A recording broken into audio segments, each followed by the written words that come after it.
Anthem Blue Cross and Common Threads are helping schools across the country learn about healthier food preparation. And here in LA, they're joined by the Sparks and will provide education, recipes, and knowledge to students and families about healthier options. Learn more at anthem.com/ca/sparks. Anthem Blue Cross is the trade name of Blue Cross of California. Check out great deals at Safeway. This week at Safeway, 1 pound of strawberries or 6 ounces of blueberries, raspberries, or blackberries are 3 for $12. Member price. Plus get value packs of USDA Choice Boneless Beef Tri-Tip Roast, untrimmed twin packs for $3.87 per pound with digital coupon. Limit 2 packages. And local green or red seedless grapes for the member price of $1.88 per pound. Also at Safeway, 16 ounces of Jenny O Turkey. Selected varieties are buy one, get one free. Visit Safeway.com or head in store for more deals. The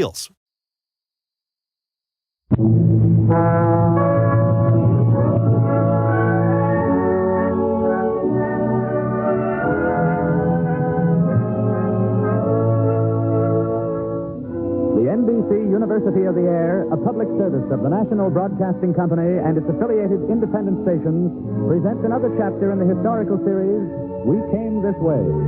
Today's story, Valley Forge.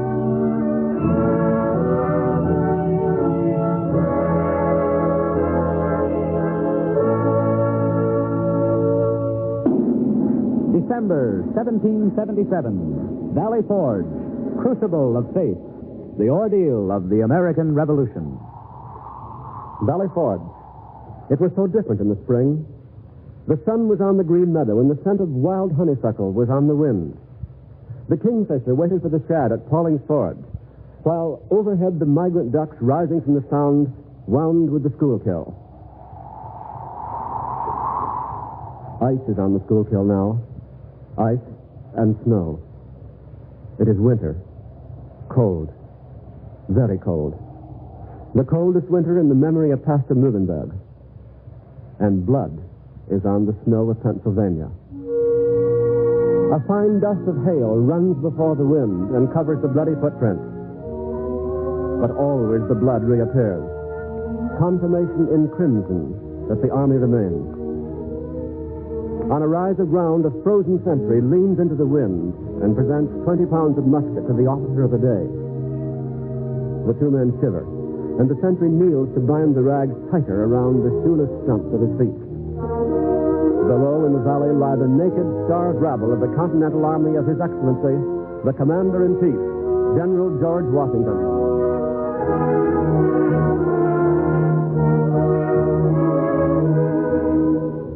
They stand there, the sentry and the officer. The sentry speaks. Begging your pardon, Captain, but what's for breakfast? Breakfast, Henry? Yes, Captain. Fire cake and water. Oh, I hoped. Well, what's for dinner, Captain? Fire cake and water, Henry. Then, Captain, please, sir, what's for supper? Fire cake and water. Fire cake and water. Today, tomorrow, and the next day. Fire cake and water. That's all, Henry. May the Lord send that our commissary of purchase live on fire cake and water until perdition. Now, back to your tent, Henry. You might as well freeze where it's a little warmer.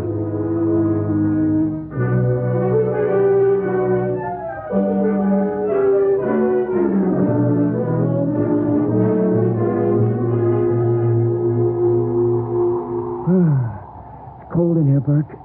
How's Andrew? How do you expect him to be? Fever's worse. Oh, if only we could get him some clear broth. Clear and hot. Aye. If only this cursed war were over. If only I were 100 miles away. If only you'd keep your fool mouth shut. Oh, I'm sorry, Burke. I'll be quiet. Forgive me, lad. I'm as cranky as my old woman. Henry. Yes, Burke? There is a way to get him some broth. Meat broth at that. Hmm? Can you still ride a horse? Oh, my legs aren't that weak, Burke. But you don't mean... No, none of that. There's a scouting party going out, foraging for food. Let's go with them. Oh, right away, Burke. But Andrew... He's sleeping, lad. The broth he needs, not us. Come on.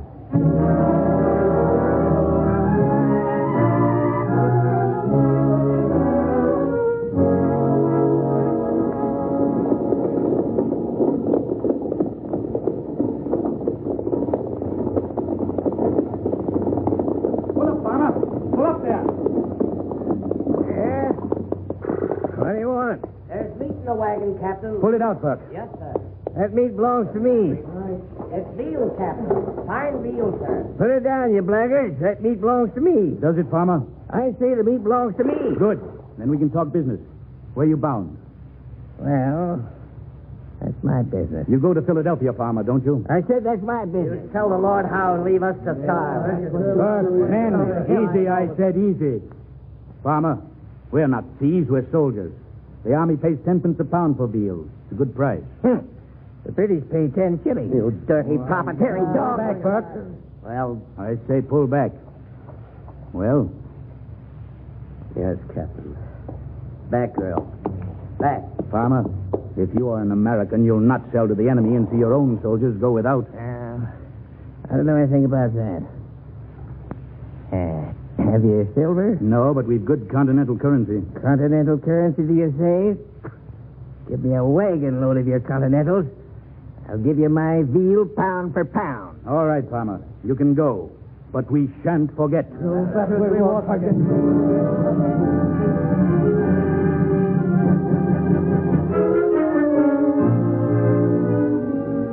December 1777, Valley Forge, the ordeal of our American Revolution. Hunger and sickness and death.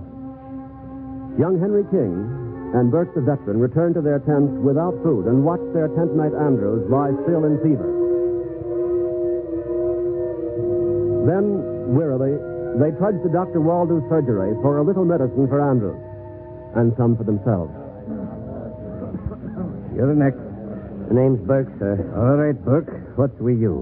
Dysentery, Dr. Waldo. A good democratic complaint, Mr. Burke. Go back and rest. Don't you have anything to give me, Doctor? I told you what to do. Rest. Yes, I see. But then, Doctor, something for Andrews. You saw him last week, sir. The fever's still bad. I remember. Orderly. Give him some mutton and grog for the sick man. Right away, Dr. Waldo. Is that all, Doctor? Mutton and grog. Well, I suppose it's no use. Be thankful for the mutton and grog. There'll be none of it tomorrow. Orderly, take charge. I'm going to see General Washington.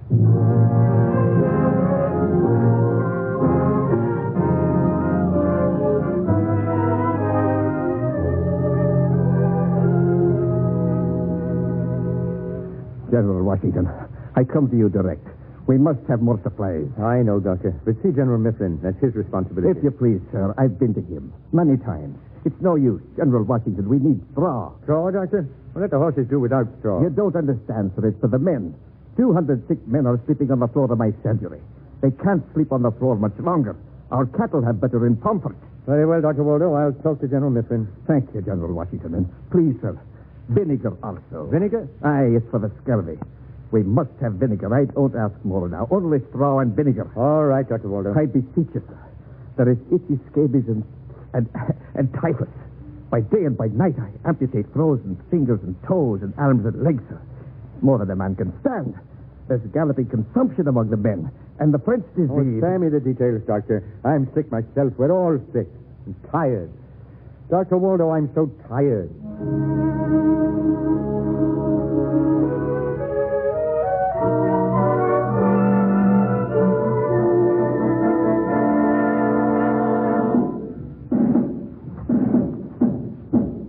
Company!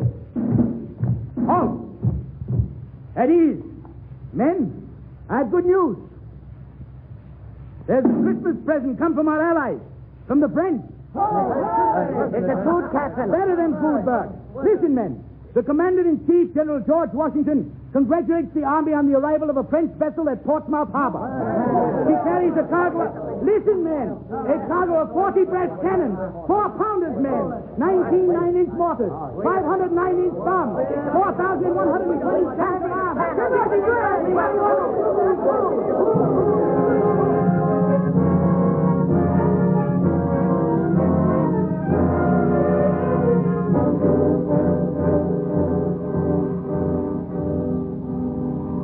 You'll have to keep a better watch of the fire. They'll lay us out like cords of wood. Not for a while, Andrews. Henry, fetch some rails. But, Burke, it said Washington forbids burning the farmer's rails. Good. Then we'll burn the farmer's house. I shan't freeze. Fever and frost, it's more than I'll bear. They're not all bad, Andrews. Some of the farmers brought a little food today. It's not them, it's the others. The pious, psalm-singing patriots who carry their produce to the British. I hate them. Yes, and the burghers of Philadelphia. They feast with the redcoats. Turncoat and redcoat. It's the same to me. There's many a good Hessian soldier sits fat and cozy around the stew pot with the wife of a continental soldier. Oh, I think it's going to drive me mad. Here, Andrews. Got to take some cold water. They say it's good for the fever. Andrews, why don't you go to the surgery? It's hard for Dr. Waldo to come here. The boy's right, Andrews. Dr. Walter's a good leech. No, I'll stay here. I can't bear the smell of the surgery. The sweet stink of putrefaction. If I'm to die, I'd sooner die here. Inside there. Inside the tent. Why is no sentry posted? It's not my turn, Captain. Is it yours, Buck? No, sir. I've just come. Then it's yours, Andrews. And if it is? Mr. Andrews, I don't like your tone. Stand up when you address an officer. The man is ailing, Captain. Never mind that. Stand up, Andrews, and to your post. I'll go. I'll go if you give me food. I have none to give. I said go to your post, soldier. No bread, Captain, no soldier. Pay him no mind, sir. He's with typhus.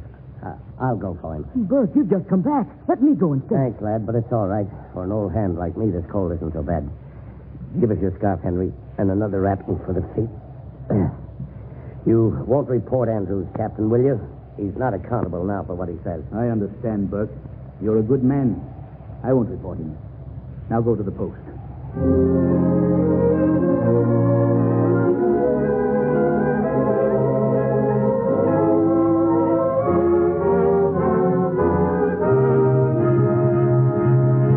Henry, did you find him? Well, not a sign of Bert. Andrews, there isn't a trace of him. I can't understand it. It's not like him to be gone so long. He should have been back 2 hours ago. Where could he go? Well, I tell you, I don't know. Did you look for tracks in the snow? Oh, Andrew, I didn't think of it. I'm a fool. Never mind that, Henry. Help me up. Where are you going? Where do you think? He'll be taken for a deserter if he's found. He'll be shot. Oh, you can't go, Andrews. You're sick. I'm going to look for him myself.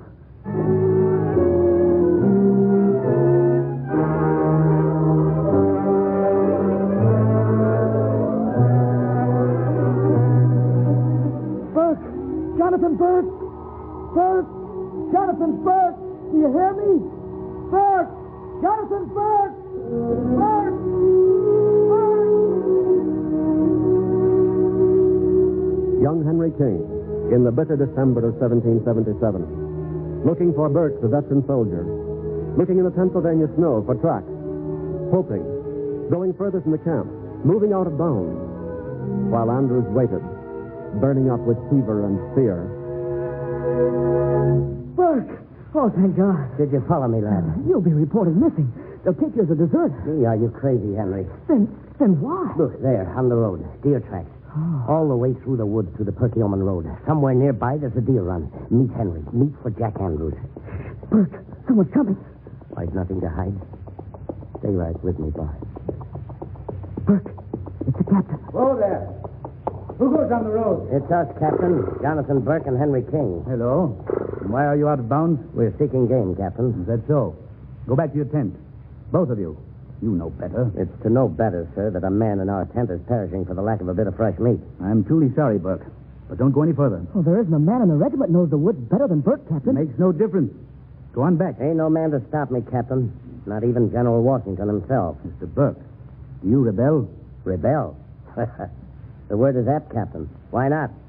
The colonies are rebels. We're an army of rebels, aren't we? Please, Captain, he's lightheaded. He hasn't eaten Don't today. interrupt, lad. Captain, I ask you, what man set foot in America who wasn't a rebel? Enough doctrine, Burke. Go back to your tent. Here's more doctrine, Captain. Good democratic doctrine, sir. My musket. What do you mean, Burke? There's a charge of gunpowder in my musket, Captain. That's what I mean. It makes me the equal of his lordship. Mister, do you threaten me? Well, sir, you have only your sword. For the last time, go back to your tent. I'm going back. With meat, Captain. I shall have to do my duty, Mr. Burke. I shall have to report you. Get up. He'll report us for desertion, Burke. No, Henry. For insubordination, perhaps, but not desertion. He's no cold, formal aristocrat like some of the other officers. He doesn't stand on his rank. Let's go, Henry. The game won't wait for us, nor will Andrew's fever.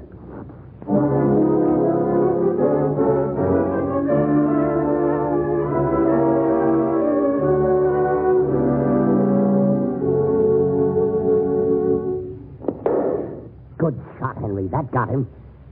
What's the matter, boy? You shaking all over. Am I? Buck fever. You shot at a man at Trenton without flinching, but you tremble before a deer.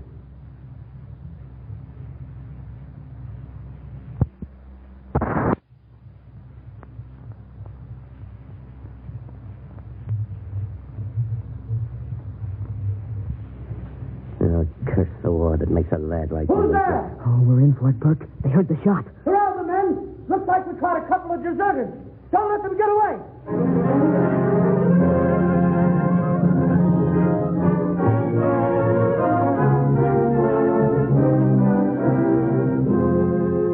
Private Jonathan Burke and Henry King will stand summary court-martial tomorrow morning at 8 o'clock.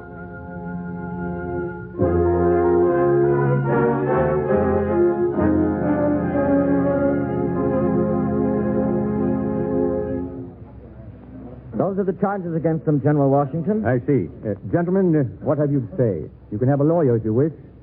Captain Edison has sent word that he'd be happy to represent you. Did he, General? We won't forget that. But if you don't object, General, I'd like to speak for myself and the lad. I have no objection. Proceed. Thank you, General Washington. General Washington, gentlemen, I've served the Army since the beginning. The boy since he was 16. We know that, Mr. Burke. The muskets we carry, they're our own. The uniforms, our own rags, sir. We haven't been paid, we've been sick, we've been in hunger. Yet I think I don't complain of that. Yes, I've complained about a good many things like the other men. But complaint for an American is no sin. Well spoken, Mr. Burke. Thank you, sir. The lad and me fight for the colonies. We were at Brandywine and Germantown. Do you think if we didn't desert then, we'd do it now? Oh, yes, sir. I admit to leave my post, but you know why. And the lad went to find me. We aren't deserters, sir. That's the whole truth. Are you done, Mr. Burke? Just one more thing, if I may be allowed, sir. I was one of the Sons of Liberty. Every man speaks his own way for freedom.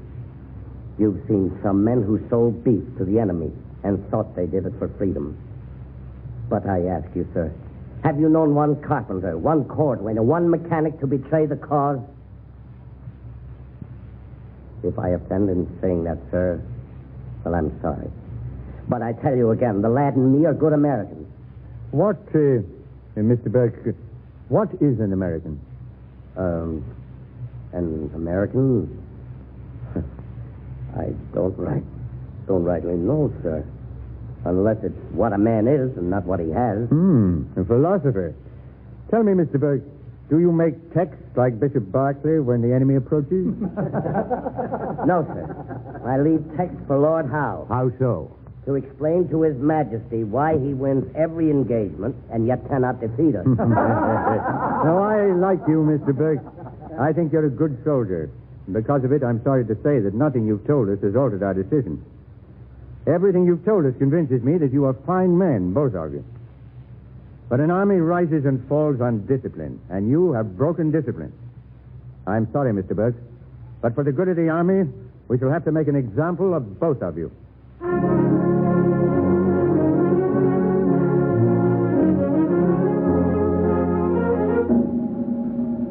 Jonathan Burke and Henry King, it is the order of the court-martial, General Washington presiding, that for the offenses committed, you are each to receive 20 strokes of the lash. I warn the men present against any demonstration or outcry. Provost, 20 strokes.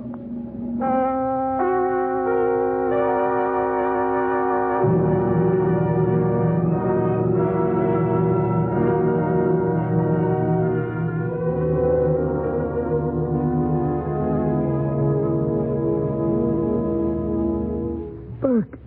Where's Burke? Easy, Henry, easy now. Burke's asleep. He's all right. It was the cold more than the lash. The brute, the filthy brute. Andrews, go back to your blanket. You mustn't be up. That's all right, Henry. I'm stronger than you think. I'm Jack Andrews. Where I spit, no grass grows. Oh, how can you joke? I'll joke or go mad. What shall you have? Water. Andrews, some water. It's in my hand, boy. Here, hold up your head. More. more, Andrews. No more. You'll get sick. Oh, why did he go off with the deer? The dumb, scuttle-faced fool. You'd have done it for him, wouldn't you? Yes, I would. Henry, I hate them for doing it. Oh, they weren't unfriendly. It's the first time I've seen Washington so close. His nose is pitted with a pox, Andrews. But he laughed. You could see he was pleased by what Burke said. The greater the crime, then. I hate the army, Henry. I'm not going to stay another day. Henry, let's go. Let's get out. Let's quit. Andrews, you don't mean that. I'm sick. Sick, do you hear? I'm not going to die in this tent. Better in the snow where a man can fall asleep and think he's warm. Andrews. Burke. I thought you were asleep. No, not asleep. Just too weak to talk. Throw a stick on the fire. Go to sleep. I'm glad you heard. My mind is fixed. If you and Henry won't go with me, there are others who will. Andrews, you can't quit now. They whipped you. It's no skin off your back. You let them beat you when you say that? Oh, you're a man.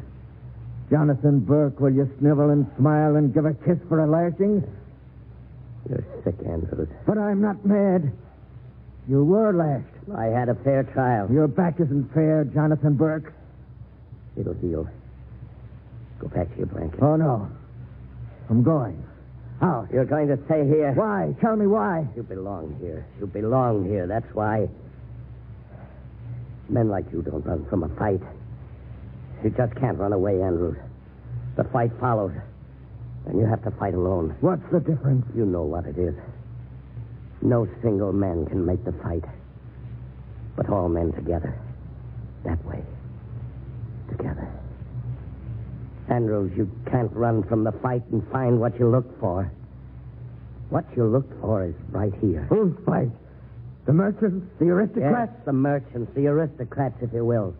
But your fight, too. Everyone's fight. One thing at a time, Andrews. Curse you, Jonathan Burke. May heaven curse you. Then you'll stay? May you have the black pox. But you'll stay? I hope your teeth rot with the scurvy. But you'll stay? Yes, I'll stay. Because you believe me. Quit. Don't plague me. I said I'll stay. What more do you want? Oh, Andrews. Andy, I want you to stay only if you want to stay. It can't... It mustn't be otherwise. Quit. Quit, Burke. It's so. You know it's so. I'm no deserter.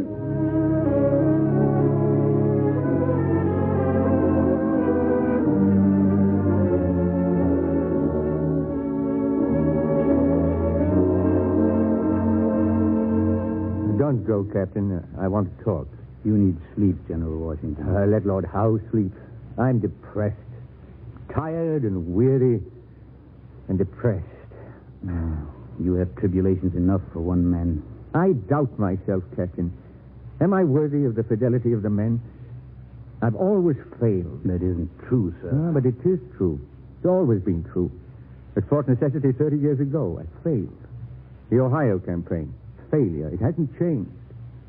New York, Germantown, Brandywine, failures, all of them. The campaign against Canada, miscarried, lost. Sir, you are a rock that grows on adversity. Before God, I hope you're right. Captain, this is a great country. There are 2 million people in it. Something will come of them in spite of our failures. In spite of the Congress that sits and talks and sits and talks and promises. Captain, we need a miracle. Where is there a miracle, Captain? Where?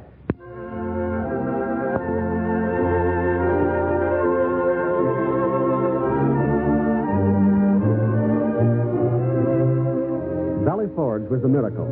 The miracle of 1777 and 1778. Out of it came the vibration of deathless music of our American Revolution. Out of the ordeal and the blood on the snow and the rabble in the tent, something emerged. First, spring came, and the stricken, starved men stirred and quickened in the thin April sun. Near where the New Hampshire engineers had bridged the Schuylkill, the men took ashes and sand and washed their rags in the river, and they were refreshed and clean. And that was a miracle. Then, another miracle. The shad in the thousands came boiling up the river to spawn. At Pauling's Ford, the half-crazy men stretched a net and rowed into the river, driving the fish before them. They ate the first fish raw. Then they cooked it and ate more. Then they salted the rest. A fat little man named Stuyvesant began to drill them. Yes, he drilled them. They were awkward. They vexed him. He lost patience. But he drilled them. And they became an army. They became the disciplined army of the American Revolution. The army that marches still. The army that marches now. The army of freedom that will never die.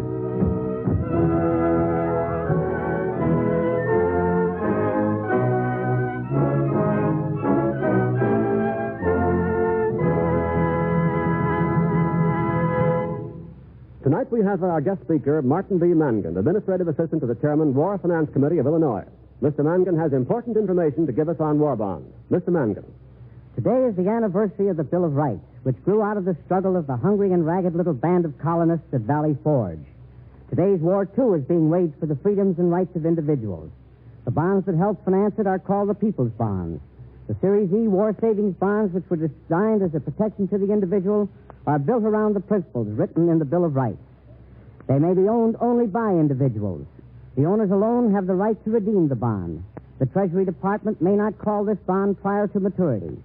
The owners have the right to hold the bond during the full 10-year period so that the total 2.9 9/10% per annum rate of interest may be realized. The bond has no value to anybody other than the registered owner. A 60-day redemption clause was inserted in this bond by the Treasury Department to stimulate individual savings, fully realizing that when an emergency arose and the owners may need cash hurriedly, these bonds could be converted readily. The bonds, if lost, stolen, burned, or destroyed, will be reissued to the owner by the Treasury Department upon proper application and statement of facts. This feature is not true of currency. While Series E bonds are identical with currency, both being obligations of the United States government, bonds increase in value and currency does not. The Treasury Department had in mind, when creating the Series E bond, the safeguarding and protection of the individuals, in full accordance with the principle of the Bill of Rights, protecting the individuals for whom our present armed forces are fighting so nobly and for whom those at Valley Forge so gallantly fought. The NBC University of the Air has brought you Chapter 10 of We Came This Way. Next week, We Came This Way will present Lafayette. A handbook containing background information with suggestions for further reading is now off the press. We shall be happy to send you at cost this valuable We Came This Way handbook, especially written for the current series. Send 25 cents to cover the cost of printing and mailing to We Came This Way, Post Office Box 30, Station J, New York 27, New York. Again, We Came This Way, Post Office Box 30, Station J, New York 27, New York.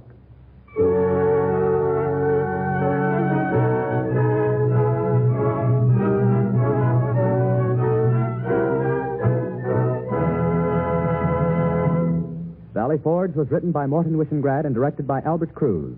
The original music was composed by Dr. Roy Shield. Joseph Galicchio was the conductor. Heard as Jonathan Burke was Mr. Frank Dane. Mr. Norman Gottschalk played Andrews. Mr. John Coons was Henry King. Mr. Arthur Sedgwick was General Washington. The part of the captain was performed by Mr. Arnold Robertson. Dr. Waldo was played by Mr. Jeff Pugh. And Clifton Utley was the narrator. This program came to you as a public service feature and is produced by the NBC University of the Air, not only for listeners in this country, but also for our servicemen and women overseas, to be transmitted to them wherever they are stationed through the Armed Forces Radio Service. This is the National Broadcasting Company. Hello, it is Ryan, and we could all use an extra bright spot in our day, couldn't we? Just to make up for things like sitting in traffic, doing the dishes, counting your steps, you know, all the mundane stuff. That is why I'm such a big fan of Chumba Casino. Chumba Casino has all your favorite social casino-style games that you can play for free anytime, anywhere with daily bonuses. That should brighten your day a little. Actually, a lot. So sign up now at ChumbaCasino.com. That's ChumbaCasino.com. No purchase necessary. VGW Group. Void where prohibited by law. See terms and conditions. 18+. Hello, it is Ryan, and I was on a flight the other day playing one of my favorite social spin slot games on ChumbaCasino.com. I looked over at the person sitting next to me, and you know what they were doing? They were also playing Chumba Casino. Coincidence? I think not. Everybody's loving having fun with it. Chumba Casino is home to hundreds of casino-style games that you can play for free anytime, anywhere, even at 30,000 feet. So sign up now at ChumbaCasino.com to claim your free welcome bonus. That's ChumbaCasino.com and live the Chumba life. No purchase necessary. VGW Group. Void where prohibited by law. See terms and conditions. 18+.